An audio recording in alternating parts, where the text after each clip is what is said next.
कभी सोचा है जीरो से करोड़ों तक का सफर आखिर दिखता कैसा है?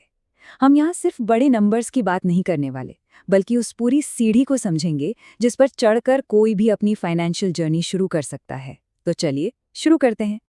ये जो नंबर स्क्रीन पर है ना, ये है इलॉन मस्क की नेटवर्थ इंडियन रुपीस में 42 लाख करोड़ रुपए। इसको ऐसे सोचिए, अगर कोई हर दिन 50 करोड़ रुपए भी कमाए ना, तब भी इतना पैसा बनाने में 200 साल से ज्यादा लग जाएंगे। Mind boggling, right? तो फिर सवाल ये है, ये आखिर होता कैसे है? एक इंसान इतनी वेल्थ, इतनी दौलत आखिर बनाता कैसे है? क्योंकि एक बात तो बिल्कुल साफ है, 9 to 5 की जॉब या सैलरी से ये पॉसिबल नहीं है। तो फिर इसका राज क्या है? और इसका जवाब सिर्फ एक शब्द में है, इक्विटी।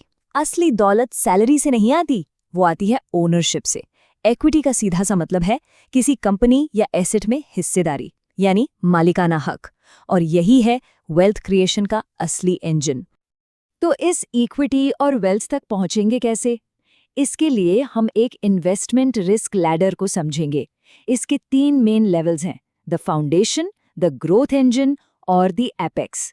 चलिए इस लैडर पर चढ़ना शुरू करते हैं, स्टेप बाय स्टेप। सबसे पहले हमारे चढ़ाई का फाउंडेशन यानी आधार। यहाँ पर वो एसेट्स हैं जिनका मेन काम है आपके पैसे को सेफ रखना और धीरे धीरे बट स्टेडीली ग्रो करना, बिल्कुल लो रिस्क। लैडर का पहला स्टेप एक सेविंग्स अकाउंट, लेकिन इसमें भी एक स्मार्ट मूव है। ज्यादातर सरकारी बैंक्स के 3 से 4% इंटरेस्ट के बजाय IDFC या RBL जैसे कुछ प्राइवेट बैंक्स 7% तक का इंटरेस्ट ऑफर करते हैं। ये छोटा सा डिफरेंस भी कंपाउंडिंग में एक बड़ी शुरुआत है। अगले 2 स्टेप्स हैं गोल्ड और सिल्वर, लेकिन फिजिकल फॉर्म में नहीं, ETFs के फॉर्म में। ETF का मतलब है इन्हें शेयर्स की तरह बिल्कुल आसानी से खरीदा बेचा जा सकता है। गोल्ड एक स्टेबल, सेफ ऑप्शन माना जाता है जिसने लगभग 12% का रिटर्न दिया है। वहीं सिल्वर थोड़ा ज्यादा वॉलेटाइल है, मतलब उतार चढ़ाव ज्यादा है, लेकिन इसने पिछले 5 साल में करीब 19% का तगड़ा रिटर्न दिया है। और अब देखिए कंपाउंडिंग का असली जादू। अगर 50 लाख रुपए 20 साल के लिए इन्वेस्ट किए जाएं, तो 7% के रिटर्न पर वो बनते हैं 1.9 करोड़। 12% के रिटर्न पर वही 50 लाख हो जाते हैं 4.8 करोड़। और अगर रिटर्न 19% हो, तो वो अमाउंट बढ़कर हो जाता है 16 करोड़। सोच के देखिए, रिटर्न में थोड़ा सा फर्क और वेल्थ में जमीन आसमान का फर्क। ओके, फाउंडेशन सेट हो गया। अब वक्त है ग्रोथ इंजन को फायर अप करने का। चलते हैं लैडर के मीडियम रिस्क जोन में। एसेट नंबर 4 है रीट्स, यानी रियल एस्टेट इन्वेस्टमेंट ट्रस्ट। आसान भाषा में इससे आप बड़े बड़े कमर्शियल प्रॉपर्टीज जैसे मॉल्स या ऑफिस बिल्डिंग्स में एक छोटा सा हिस्सा खरीद सकते हैं।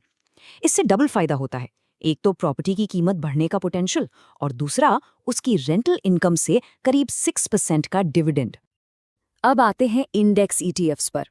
इसे ऐसे समझो कि किसी एक प्लेयर पर बेट लगाने की जगह आप पूरी विनिंग टीम पर पैसा लगा रहे हो।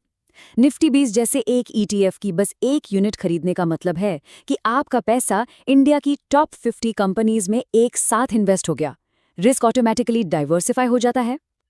अब हम उस लेवल पर आ गए हैं जहां से गेम थोड़ा सीरियस हो जाता है, डायरेक्ट स्टॉक्स। यहाँ पर रिसर्च, नॉलेज और होमवर्क करना एब्सोल्युटली क्रूशियल है, क्योंकि यहाँ रिस्क भी ज्यादा है और रिवॉर्ड भी। देखो, स्टॉक के साथ 2 ही रास्ते हैं। या तो वो अदानी के स्टॉक जैसा मल्टीबैगर बन जाता है जो पैसा कई गुना कर दे, या फिर येस बैंक जैसा वेल्थ डिस्ट्रॉयर जो सारा कैपिटल डुबा दे। इसीलिए फंडामेंटल और टेक्निकल एनालिसिस सीखना यहाँ नॉन नेगोशिएबल है। तो अब हम पहुंच गए हैं लैडर के सबसे ऊपर, द एपेक्स। ये हाई स्टेक जोन है। यहाँ रिवॉर्ड भी आसमान छू सकता है, तो रिस्क भी उतना ही बड़ा होता है। यहाँ इन्वेस्टिंग नहीं, ट्रेडिंग होती है, जहाँ गेम दिनों का नहीं बल्कि घंटों और मिनटों का होता है। इसमें आते हैं इंट्राडे ट्रेडिंग, यानी एक ही दिन में खरीदना बेचना, और उससे भी कहीं ज्यादा कॉम्प्लेक्स और रिस्की फ्यूचर्स एंड ऑप्शंस यानी FNO। ट्रेडिंग का सबसे बड़ा अट्रैक्शन और सबसे बड़ा खतरा है लेवरेज। लेवरेज का मतलब है उधार की ताकत। आप अपने पैसे से कई गुना ज्यादा की ट्रेड कर सकते हैं। इंट्राडे में ये 5 गुना तक हो सकता है, और FNO में तो 20 गुना या उससे भी ज्यादा। लेकिन एक चीज हमेशा याद रखनी है, लेवरेज एक 2-धारी तलवार है। ये आपके प्रॉफिट्स को तो रॉकेट बना सकता है, लेकिन अगर ट्रेड गलत पड़ा तो ये आपके लॉसेस को भी उतनी ही तेजी से मल्टीप्लाई कर देता है।